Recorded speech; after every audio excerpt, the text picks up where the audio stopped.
अस्सलाम वालेकुम। आफाक फारूक की एक नए वीडियो के साथ फिर हाजिर हूँ।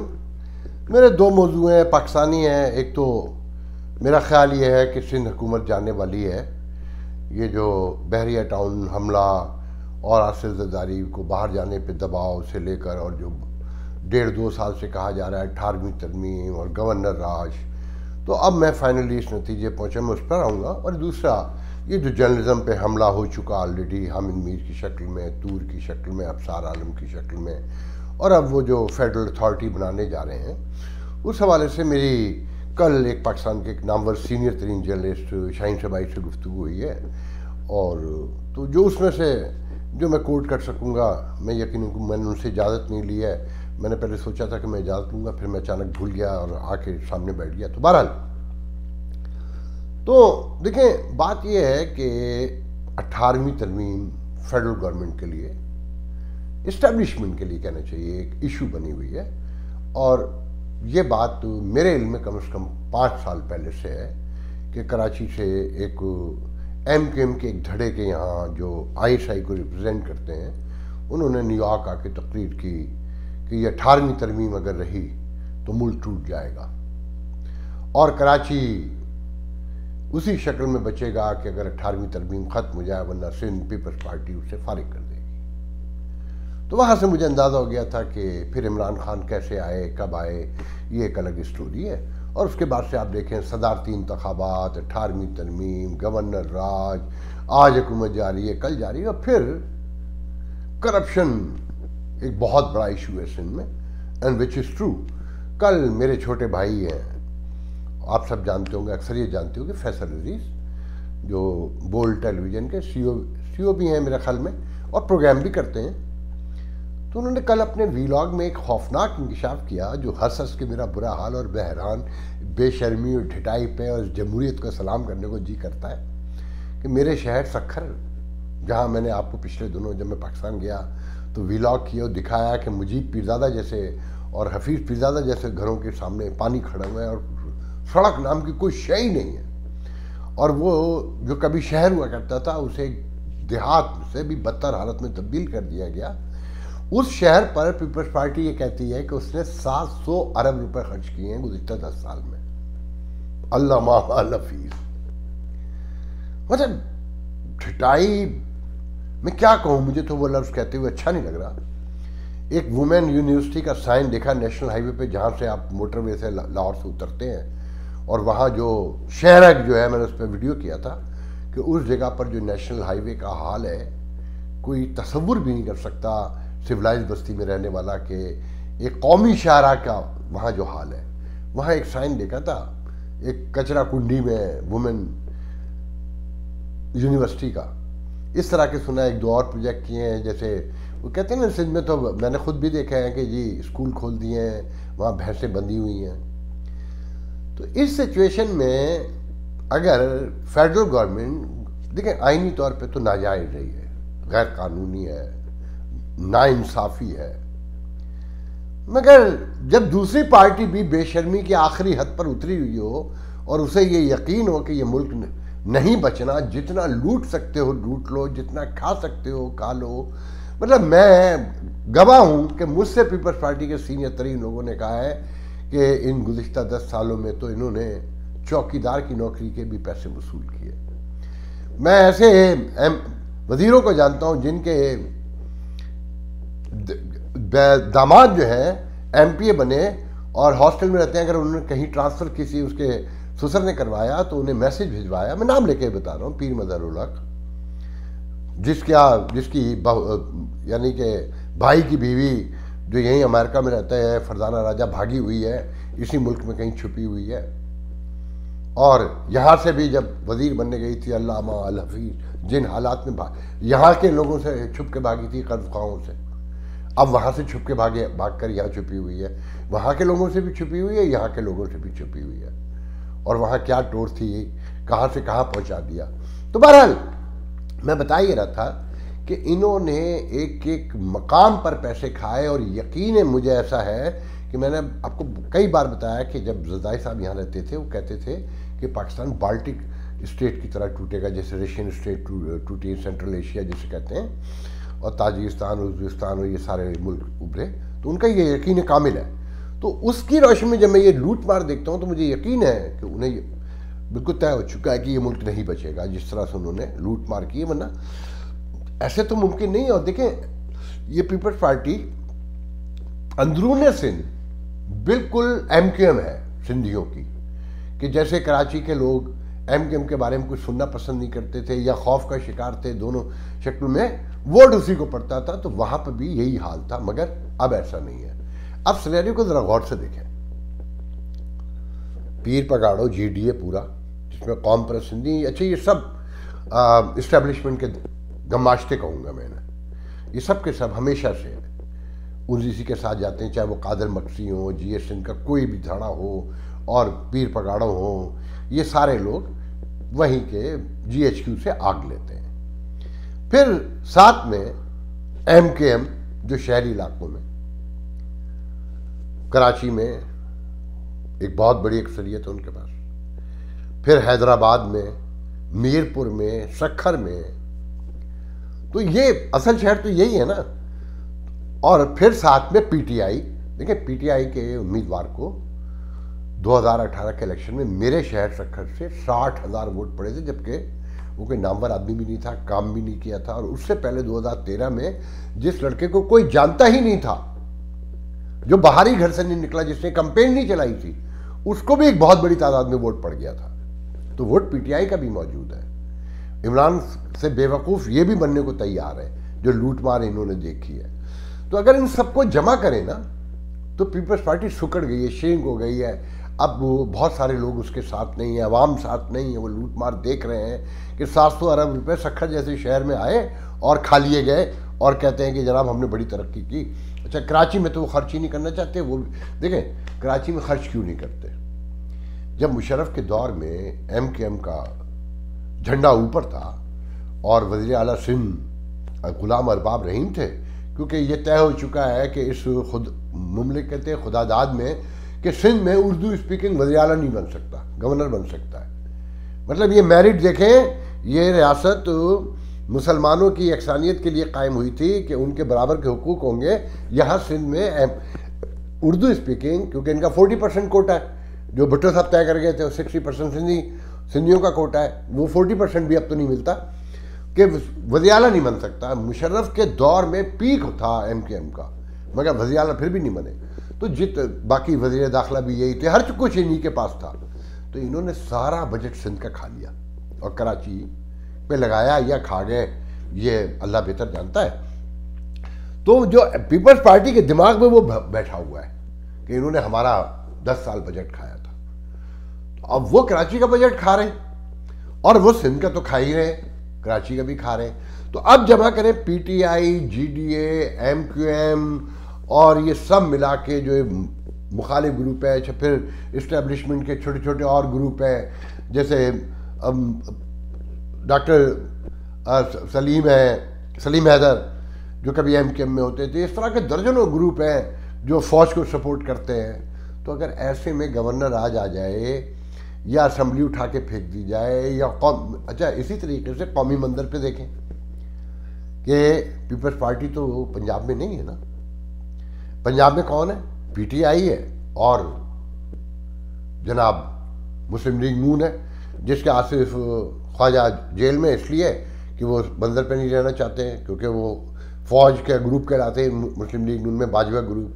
ख्वाजा साद रसीब, हनीफ अब्बासी, अयाज सादिक, अयाज, ये सब खामोश करा दिए उन्होंने, कोई बोल के दिखाए। अब ये खालिद लतीफ़ बाहर आएगा, ये भी खामोश हो जाएगा।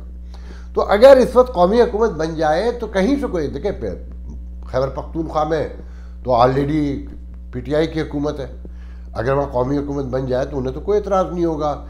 और बाकी छोटी छोटी जमातें हैं, और बलूचिस्तान तो किसी का है ही नहीं, वो तो डायरेक्ट इस्टेब्लिशमेंट का है। तो अगर सिंध में हुकूमत ख़त्म हो जाए तो कोई फ़र्क नहीं पड़ता। और अगर कौमी हुकूमत पूरे मंदिर में है, कौमी मंदिर को अगर देखते हैं, अगर वहाँ बना दी जाए तब भी कोई फ़र्क नहीं पड़ता, क्योंकि कराची में तो खुशियाँ मनाई जाएंगी। और फिर उनकी पैसे की सियासत ने, आसिफ ज़रदारी के नाम ने, सब ने मिला के बहुत, मतलब मैं जो कभी पीपल्स पार्टी को सपोर्ट करता था और मैं बीबी का बहुत बड़ा एडमायर था। इनके बीबी के जाने के बाद जो मैंने सिंध का हाल देखा, खासकर मेरे शहर का जो हाल किया और जो कराची का किया, खंडर में तब्दील कर दिया मुकम्मल, आप तसव्वुर नहीं कर सकते। तो ऐसी शक्ल में अगर सिंध में कोई तब्दीली आ जाए या कौमी मंजर पे आ जाए तो मैं नहीं समझता कि कोई बड़ा वाक़या होगा या कोई सरप्राइज होगा। अब आइए दूसरे मौजू की तरफ। देखें, अगर कौमी हुकूमत बननी है और ये जमहूरियत ख़त्म होनी है, क्योंकि बहुत सारे लोगों का ख्याल ये है कि ये आम आदमी को वोट का हक़ भी नहीं होना चाहिए। देखें, जो मैं जहनी हालत देखता हूँ लोगों की, तो उसमें मेरा भी दिल चाहता है कि मैं ये कह दूं, मगर मैं एक जमहूरियत पसंद आदमी हूँ, मैं ये तो नहीं कहूँगा। जो मौजूद सिचुएशन है इसमें मीडिया का गला घोटना बहुत ज़रूरी है, क्योंकि वो मंजर पे इंतशार दिखाता है। अब ये 3 साल आप अपने टेलीविज़न पे देखें, चाहे आपने ARY लगाया हो, एक्सप्रेस लगाया हो, और आपने जियो लगाया हो, कोई भी लगाया हो, हिमायत कोई जो कर रहा है या मुखालफत कर रहा है, वो दिखा क्योस ही रहा है। दोनों शक्ल में इस्टेब्लिशमेंट को और मौजूदा हुकूमत को नुकसान होता है और फ़ायदा पोजीशन को होता है, और आवाम में फ्रस्ट्रेशन बढ़ती है। महंगाई का शोर, बदअमनी का शोर, अदम तहफ़्फ़ुज़ का शोर, दहशतगर्दी का शोर, और दर्जनों कश्मीर से लेकर सारे वाक़े। तो अच्छा, चाइना इनसे ही कहता रहा है कि देखें, मामलात अपने हाथ में ले, अगर आपने आगे बढ़ना है, वरना और पीछे चले जाएंगे, रही से जो थोड़ी बहुत रहेगी वो भी ख़त्म हो जाएगी। अच्छा, फिर अमेरिका का विड्रॉल आ गया है, ज़रूरत पड़ गई है। मैं आपको दोहरा चुका हूँ कई बार कि जहांगीर करामत कहते हैं कि जी माशाल्लाह जब आता है जब या तो इंटरनेशनल कम्युनिटी को ज़रूरत हो, या फ़ौज में बेचैनी हो, या आवाम बहुत परेशान हो। तो इस वक्त तो तीनों चीज़ें मौजूद हैं। तो अमेरिका को ज़रूरत पड़ गई है, ये अलग बात है, ये अलग बहस है कि जी बाइडन जो है इमरान खान से बात नहीं करना चाहते। क्यों बात करें? उन्हें पता है कि मामला कहीं और तय होते हैं, या किसकी कितनी हैसियत है। तो उससे हटकर तो ये मीडिया जो है, इसका खामोश कराना, हमारे जैसे मुल्कों में मीडिया की ज़रूरत नहीं है बुनियादी तौर पे। अच्छा, फिर जब लालची लोग भी बीच में मौजूद हों, जो झूठे भी बहुत हों, तो मिसाल के तौर पे अभी मैं सबूक सैयद, एक जर्नलिस्ट हैं जो कभी जुआ में हुआ करते थे, मेरा पसंदीदा रिपोर्टर, नौजवान, बहुत खूबसूरत बात करता है और बहुत खूबसूरत खुद भी आदमी है और बड़ा प्रोग्रेसिव है, जो मेरे दोस्त मुझे बताते हैं, मैं तो पर्सनल लेवल पे जानती नहीं, उसका एक वीराग सुनना था तो हैरान रह गया मैं। हालात ये हैं कि जिस दिन हामिद मीर ने जनरल रानी का जिक्र किया, वहीं पर शेरी रहमान जो आपकी फेडरल मिनिस्टर है, इंसानी हुकूक की, ह्यूमन राइट्स की मिनिस्टर हैं, उनकी साहबजादी किसी से झगड़ रही थी, कह रही थी तुम लोग मेरा पीछा करते हो, तुम मेरा ताक़ुब करते हो, मेरी पहरेदारी करते हो, मेरी जासूसी करते हो। अच्छा, हम ईमान मदारी के लिए पहले भी सुनते रहे कि वो अपनी माँ से मुख्तलिफ है और वो फ़ौज को, एस्टेब्लिशमेंट को ललकारती रही है। तो जिस मुल्क में वफाकी वजीर की बेटी महफूज नहीं है, उसका पीछा किया जाता हो, तो हामिद मीर के साथ जो हो रहा है फिर कम ही हो रहा है। जनाब, सिचुएशन ये आ गई है कि पहरेदारी ही नहीं होती, घरों में घुस कर उनके माँ बाप से मिला जाता है, समझाया जाता है, बताया जाता है कि आपके बेटे की ज़िंदगी ख़तरे में है, इससे कहें कि ये हल्का हाथ रखे, हौला बोले, ये दोस्तियाँ पैदा करे, मतलब बहुत पॉजिटिव वे में नेगेटिविटी फैलाई जाती है। अब सुनिए, ये जो फेडरल अथॉरिटी बनाने की कोशिश की जा रही है क्या? ऐसा है, कल पाकिस्तान के नामवर जर्नलिस्ट, हमारे सीनियर शाहीन शहबाई, जो दी न्यूज़ के 2 बार ग्रुप एडिटर रह चुके हैं, डॉन में रह चुके हैं, एक 50 साल का उनका तजर्बा है, और उनके किरदार के हवाले से सिर्फ मैं इतना कह दूं कि 1950 से लेके अब तक जितने भी प्लॉट पाकिस्तानी सोसाइटी, पाकिस्तानी जर्नलिस्टों को मिले और जो जिसके लिए वो डिज़र्व करते थे, मगर शाहीन शहबाई ने वो भी नहीं लिया। ये कहकर कि मैं नहीं समझता कि सरकारी मराद किसी भी पैमाने पर हो वो ली जाए, मगर हैरान कुन तौर पे वही शाहीन शहबाई अब जो कभी एंटी इस्टेब्लिशमेंट कहलाते थे, अब प्रो इस्टेब्लिशमेंट कहलाते हैं। उनके अपने दोस्त हैरान हैं।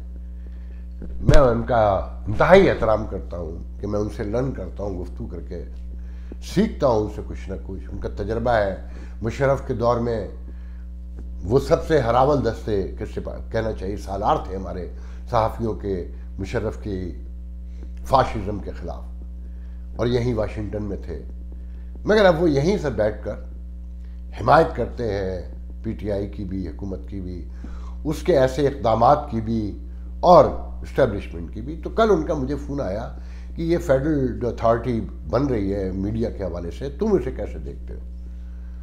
मैंने कहा सर मैं क्या देखता हूँ कि किसी मौजूद सोसाइटी में है आपके ख्याल में? कि नहीं वो छोड़े, आप अपने मुल्क के हालात की रोशनी में देखें। तो मैंने कहा अगर कोई ऐसी कोई चीज़ बननी भी है तो वो सहाफ़ी मिलकर बनाए, हुकूमत कौन होती है? मैंने कहा ये तो सारे जितने भी हुकूक हैं सहाफ़ियों के सलब करने जा रहे हैं ना कि जी अब पैमरा भी ख़त्म हो जाएगा, फेडरल गवर्नमेंट के अंडर में बनेगी और फेडरल गवर्नमेंट वो जो पॉलिसी जो देगी आज वो भी हतमी नहीं होगी, जिस पर चाहेगी चेंज कर देगी। मैंने कहा देखें असल बात ये है कि ये इलेक्ट्रॉनिक मीडिया और प्रिंट मीडिया तक कंट्रोल कर लिया गया। इन जो इस्टेब्लिशमेंट के जो पहले से प्रो इस्टेब्लिशमेंट हैं, जिनकी अरबों खरबों की जायदाद है, फिर जब इनका अखबार बंद कर दें, इनका टीवी बंद कर दें, अरबों का नुकसान हो, तो कैसे बर्दाश्त कर सकते हैं कि ये धंधा करने आए ना, धंधा ही है असल। मैंने कहा देखिए ये तो कंट्रोल है। अब ये अमेरिका में जैसे मैं गुफ्तगू कर रहा हूँ बैठा हुआ, लंदन में कुछ लोग कर रहे हैं, कुछ जर्मनी से कर रहे हैं, कुछ जापान से कर रहे हैं, ये उन्हें कंट्रोल करना चाहते हैं। ये जो सोशल मीडिया है असल में उस पर हमला होना है। ये दिखा इलेक्ट्रॉनिक रहे हैं, इलेक्ट्रॉनिक पे तो कोई बात ही नहीं हो रही। हामिद मीर क्या गुफ्तगू करता था, वो तो सारी गुफ्तगू उसने बाहर की। कहने लगे देखिए असल बात यह है कि वो जो सहाफ़ी टीवी पे नहीं बोल सकते, अखबार में नहीं लिख सकते, तो आपके ख्याल में बाहर करनी चाहिए उनको तकरीर? मैंने कहा इसमें क्या मज़ायक़ा है, क्यों नहीं करनी चाहिए? अगर उनका दिल चाह रहा है उस पर कैसे पाबंदी लगा सकते हैं? कि इनके लिए कोई कानूनी नहीं होने चाहिए कि इनको सजाएं होनी चाहिए? मैंने कहा बिल्कुल होनी चाहिए। अगर गैर आइनी कोई बात कहते हैं, गैर कानूनी बात कहते हैं, मैंने कहा देखें इस मुल्क में तो तय हो चुका है कि जो फ्रीडम ऑफ स्पीच है वो बिल्कुल फ्री है, जो चाहे करें। इवन ये कि अगर कोई प्रवोक होता है तो होने दें। फिर इंडिया में भी तय हो गया कि सहाफ़ी अगर कुछ कहता है तो वो गद्दारी नहीं है। तो इसी तरीके से मिसाल के तौर पे यहाँ तो झंडा भी जला लेते हैं $12 का परमिट लेकर। तो शाहीन साहब उस पर साहब फरमाते हैं कि देखें आपके ख्याल में जो टेलीविज़न पे आते हैं, अखबार में आते हैं, उन्हें व्लॉग करना चाहिए? मैंने कहा ये मालकान के इदारों के और उनके दरमियान है कि वो आपस में तय करें कि भाई उन्हें इजाज़त होनी चाहिए नहीं होनी चाहिए। लेकिन जो तकरीर करते हैं, मैंने कहा वो तकरीर का हक है उनके पास। अगर वो अपने किसी प्लेटफॉर्म पे जाते हैं, पब्लिक में जाते हैं, बोलना पड़ता है तो अपने थॉट के मुताबिक, अपने नज़रिया, अपनी फ़िलासफ़ी के मुताबिक वो जो चाहें कहें। उसमें गद्दारी कहाँ से आ गई? तो कहने लगे उस पर शाहीन साहब मुझसे कहने लगे अब कोई तो हद होगी कहीं पर। तो मैंने कहा भाई वो तो फिर पार्लिमान में जाए ना, पार्लिमान हुदूद मुकर्रर कर दे। गो के दुनिया में ऐसा हो नहीं रहा है, मगर जाइए चले, वहाँ पर चले जाइए। और अगर पार्लियामेंट कहे कि जनाब आफाक साहब ये कह सकते हैं, ये नहीं कह सकते। बहरहाल बहुत लंबी गुफ्तगू रही, उस पर यह हुआ कि ये कैसे तय होगा कि जी हर आदमी उठता है कहता है सहाफ़ी है। मैंने कहते कि ये तो अवाम तय करेगी। जैसे आप वो कहते हैं कि अब मैं सहाफ़ी नहीं हूँ, शाहीन साहब भाई अब ये कहते हैं कि मैं अब सहाफ़ी नहीं हूँ, मैं उन्हें सहाफ़ी मानता हूँ। उनके पीछे 50 साल का काम है। अगर आज वो घर में बैठकर व्लॉग करते हैं या सोशल मीडिया पे कॉलम लिखते हैं तो उनकी जर्नलिज्म मौजूद है और वो कोई दूसरा काम भी नहीं करते। मगर मैं लंदन में बैठे हुए जिस आदमी के साथ वो व्लॉग करते हैं मैं उसे जर्नलिस्ट नहीं मानता। या वो मखदूम शहाबुद्दीन जो प्रो एस्टेब्लिशमेंट बैठकर पढ़ता है मुझे और हामिद मीर को या शाहीन शहबाई को या किसी को गद्दार करार देता है, मैं उसे नहीं मानता। अच्छा फिर ये फैसला पब्लिक पर छोड़ दिया जाए कि शाहीन शहबाई जर्नलिस्ट हैं, हामिद मीर जर्नलिस्ट हैं, या आफाक है, या सुहेल बड़ाइच है, या हुसैन अकानी है। और गद्दार तो किसी को करार ही नहीं दिया जा सकता। मिसाल के तौर पे इमरान रिजवान जर्नलिस्ट बना हुआ है, भाई लोग मानते हैं और हुकूमत भी प्रोटोकॉल देती है, तो शाहीन से भाई कैसे रोक लेंगे? मैं तो नहीं मानता उसे जर्नलिस्ट, ये मेरी जाती राय है। मैंने अभी कहा ना मैं सुबुक सैयद को एक बहुत बड़ा जर्नलिस्ट तस्लीम करता हूँ, मगर सुबुक सैयद को कम लोग जानते हैं, इमरान रिजवान को ज़्यादा जानते हैं क्योंकि वो भोंपू है, वो बुलवतनी के तराने गाता है, झूठ बोलता है कि जावेद मैंगल ने गोली मारी और आर्मी चीफ ने कहा। वो ये नहीं बताता कि आर्मी चीफ ने उसे डांटा झूठ बोलने पर वहाँ पर, मगर वो पॉपुलर है। मगर वो जर्नलिस्ट नहीं है, क्योंकि जर्नलिस्टिक हल्के में जो गुफ्तगू होती है तो उसका नाम कहीं नहीं आता। बहरहाल मेरा व्लॉग बड़ा आ रहा है, मेरा दिल तो और भी चाह रहा है कि मैं इस पर बात करूं, मगर मैं ये समझता हूं कि ये फेडरल अथॉरिटी और ये मुख्तलिफ चीज़ें जो हो रही हैं, इस पर 17 जून को एक कन्वेंशन होने जा रहा है। मेरा ख्याल है शाहीन साहब भाई उसी हवाले से गुफ्तगू कर रहे थे कि उस हवाले से कॉलम लिखेंगे। जो 17 जून को पाकिस्तानी जर्नलिस्ट एक जगह इस्लामाबाद में जमा हो रहे हैं और इस फाशिज़म के ख़िलाफ़ जो रियासत फैलाना चाहती है, कंट्रोल करना चाहती है। मगर मेरी ज़ाती राय यह है कि अखबार और इलेक्ट्रॉनिक मीडिया ऑलरेडी मुकम्मल कंट्रोल में है। सिर्फ अब सोशल मीडिया पर हमला बोलना है, जिसके लिए इक्विपमेंट ख़रीद लिया गया है। और मुझ जैसे लोग जो बोल रहे हैं, जो ये बता रहे हैं कि रियासत में क्या जुल्म हो रहा है और किस तरह से रियाज मलिक नए पैदा किए जा रहे हैं, किस तरह से रिश्वत बढ़ रही है, किस तरह से कब्जे बढ़ रहे हैं और किस तरह से धांधलियाँ हो रही हैं और मजलूमों को मारा जा रहा है, मज़ीद लूटा जा रहा है, उस पर कदगन लगाने के लिए, उसे बंद करने के लिए अब सोशल मीडिया ख़त्म करने जा रहे हैं, उसे कंट्रोल करने जा रहे हैं। इसलिए ये अथॉरिटी बन रही है। अल्लाह हाफ़िज़।